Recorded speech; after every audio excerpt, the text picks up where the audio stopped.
ವರಸೆಯಲ್ಲಿ ಗೆದ್ದ ಟೀಮ್ ಜಾರಕಿಹೊಳಿ. ಲಕ್ಷ್ಮಣ್ ಸವದಿಗೆ ಜಾರಕಿಹೊಳಿ ಸವಾಲ್. ಜಾರಕಿಹೊಳಿ ರಮೇಶ್ ಕತ್ತಿ ಬಣದ ನಡುವಿನ ಜಿದ್ದಾಜಿದ್ದಿ. ತೀವ್ರ ಕುತೂಹಲ ಕೆರಳಿಸಿದ ಜಾರಕಿಹೊಳಿ ಹಾಗೂ ರಮೇಶ್ ಕತ್ತಿ ಬಣದ ನಡುವಿನ ಜಿದ್ದಾಜಿದ್ದಿಯ ಕಣವಾಗಿದ್ದ ಬೆಳಗಾವಿ ಜಿಲ್ಲಾ ಕೇಂದ್ರ ಸಹಕಾರಿ ಬ್ಯಾಂಕಿನ ಚುನಾವಣೆಯ ಫಲಿತಾಂಶ ಭಾನುವಾರ ಹೊರಬಿದ್ದಿದೆ.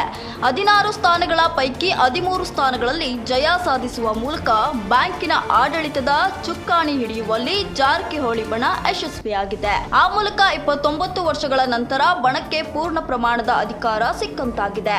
ಈ ಬಾರಿಯ ಬಿಡಿಸಿಸಿ ಬ್ಯಾಂಕಿನ ಚುನಾವಣೆ ಜಾರಕಿಹೊಳಿ ಮತ್ತು ಕತ್ತಿ ಸವದಿ ಬಣದ ತೀವ್ರ ಜಿದ್ದಾಜಿದ್ದಿಗೆ ಕಾರಣವಾಗಿತ್ತು. ಹುಕ್ಕೇರಿ ಕ್ಷೇತ್ರದಲ್ಲಿ ರಮೇಶ್ ಕತ್ತಿ ಮತ್ತು ಅಥಣಿಯಲ್ಲಿ ಶಾಸಕ ಲಕ್ಷ್ಮಣ್ ಸವದಿ ಗೆಲುವು ಸಾಧಿಸಿದ್ರು. ಬ್ಯಾಂಕಿನ ಮೇಲೆ ಹಿಡಿತ ಸಾಧಿಸುವಲ್ಲಿ ಹಿನ್ನಡೆ ಅನುಭವಿಸಿದ್ದಾರೆ. ಇನ್ನು ಡಿಸಿಸಿಸಿ ಬ್ಯಾಂಕ್ ಒಟ್ಟು 16 ನಿರ್ದೇಶಕರ ಬಲ ಹೊಂದಿವೆ. ಈ ಪೈಕಿ ಈಗಾಗಲೇ 9 ಸ್ಥಾನಗಳಿಗೆ ಅವಿರೋಧ ಆಯ್ಕೆಯಾಗಿತ್ತು.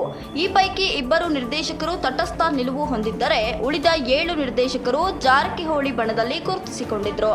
ಭಾನುವಾರ 7 ನಿರ್ದೇಶಕರ ಸ್ಥಾನಕ್ಕೆ ಚುನಾವಣೆ ನಡೆದಿತ್ತು. ಆದರೆ ಹೈಕೋರ್ಟ್ ಆದೇಶದ ಹಿನ್ನೆಲೆಯಲ್ಲಿ ಬೈಲಹೊಂಗಲ, ಕಿತ್ತೂರು, ನಿಪ್ಪಾಣಿ ಮತ್ತು ಹುಕ್ಕೇರಿ ಕ್ಷೇತ್ರಗಳ ಫಲಿತಾಂಶವನ್ನು ಕಾಯ್ದಿರಿಸಲಾಗಿದೆ. ರಾಯಭಾಗದಿಂದ ಅಪ್ಪಾಸಾಹೇಬ್ ಕುಲಗುಡೆ ವಿಜಯ ಸಾಧಿಸಿದ್ರೆ, ನಿಪ್ಪಾಣಿಯಿಂದ ಅಣ್ಣಾ ಸಾಹೇಬ್ ಜೊಲ್ಲೆ, ಕಿತ್ತೂರಿನಿಂದ ನಾನಾ ಸಾಹೇಬ್ ಪಾಟೀಲ್, ಬೈಲಹೊಂಗಲದಿಂದ ಮಹಂತೇಶ್ ದೊಡ್ಡಗೌಡರು ಗೆಲುವು ಸಾಧಿಸಿದ್ದಾರೆ.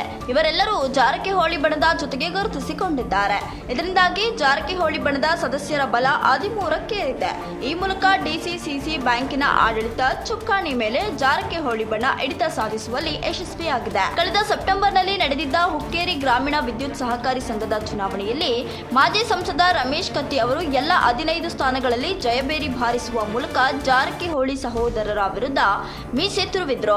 ಆದರೆ ಈಗ ಜಾರಕಿಹೊಳಿ ಸಹೋದರರು ಡಿಸಿಸಿಸಿ ಬ್ಯಾಂಕಿನ ಮೇಲೆ ಹಿಡಿತ ಸಾಧಿಸುವ ಮೂಲಕ ಸೋಲಿನ ಸೇಡನ್ನ ತೀರಿಸಿಕೊಂಡಂತಾಗಿದೆ.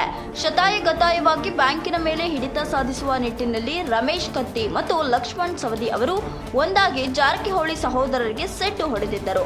ರಮೇಶ್ ಕತ್ತಿ ಅವರಂತೂ ಲಿಂಗಾಯತ ಟ್ರಂಪ್ ಕಾರ್ಡ್ ಬಳಸಿ ಪ್ರಚಾರ ಮಾಡಿದ್ರು. ಜಾರಕಿಹೊಳಿ ಸಹೋದರರ ವಿರುದ್ಧ ವೈಯಕ್ತಿಕವಾಗಿಯೂ ಟೀಕಾಸ್ತ್ರ ಪ್ರಯೋಗ ಮಾಡಿದ್ರು. ಜಾರಕಿಹೊಳಿ ಸಹೋದರರ ಬಣ ಮತ್ತು ಕತ್ತಿ ಸವದಿ ಬಣದ ನಡುವೆ ಆರೋಪ ಪ್ರತ್ಯಾರೋಪಗಳು ಕೇಳಿ ಬಂದಿದ್ದವು. ಕೊನೆಗೂ ಜಾರಕಿಹೊಳಿ ಬಣ ಬ್ಯಾಂಕಿನ ಮೇಲೆ ಹಿಡಿತ ಸಾಧಿಸುವಲ್ಲಿ ಯಶಸ್ವಿಯಾಗಿದೆ.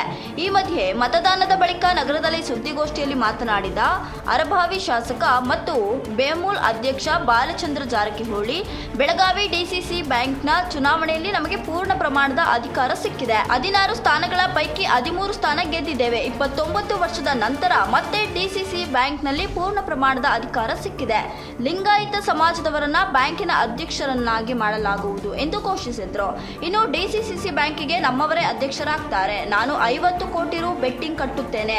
ಲಕ್ಷ್ಮಣ್ ಸವದಿ ಬೇಕಾದರೆ 50 ಕೋಟಿ ಬೆಟ್ಟಿಂಗ್ ಕಟ್ಟಲಿ. ನಮ್ಮವರು ಆಗದಿದ್ದರೆ ಆಸ್ತಿ ಮಾರಿ 50 ಕೋಟಿ ರು ಕೊಡುತ್ತೇನೆ ಎಂದು ಲಕ್ಷ್ಮಣ್ ಸವದಿಗೆ ಸವಾಲು ಹಾಕಿದ್ರು. ಈ ಮಧ್ಯೆ ಬ್ಯಾಂಕಿಗೆ ನಮ್ಮವರೇ ಅಧ್ಯಕ್ಷರಾಗುತ್ತಾರೆ ಎಂದು ಲಕ್ಷ್ಮಣ್ ಸವದಿ ಪ್ರತಿಕ್ರಿಯೆ ನೀಡಿದ್ದು, ಇದು ರಾಜಕೀಯ ಚರ್ಚೆಗೆ ಗ್ರಾಸವಾಗಿದೆ. ಇನ್ನು 7 ಸ್ಥಾನಗಳಲ್ಲಿ ಇಂದು ನಾವು 4 ಸ್ಥಾನ ಗೆದ್ದಿದ್ದೇವೆ. ರಾಮದುರ್ಗ ಹಾಗೂ ಹುಕ್ಕೇರಿಯಲ್ಲಿ ಸೋತಿದ್ದೇವೆ. ಮೊದಲೇ ಹೇಳಿದ ಹಾಗೆ ನಿರೀಕ್ಷೆಯಂತೆ ನಾವು ಗೆದ್ದಿದ್ದೇವೆ. ಗೆಲ್ಲುವುದಿಲ್ಲ ಎಂದು ಗೊತ್ತಿದ್ದು ಅಪಪ್ರಚಾರ ಮಾಡಿದರು. ಜಾತಿ ಟ್ರಂಪ್ ಕಾರ್ಡ್ ವರ್ಕೌಟ್ ಆಗಿಲ್ಲ, ಜನ ಉತ್ತರ ಕೊಟ್ಟಿದ್ದಾರೆ.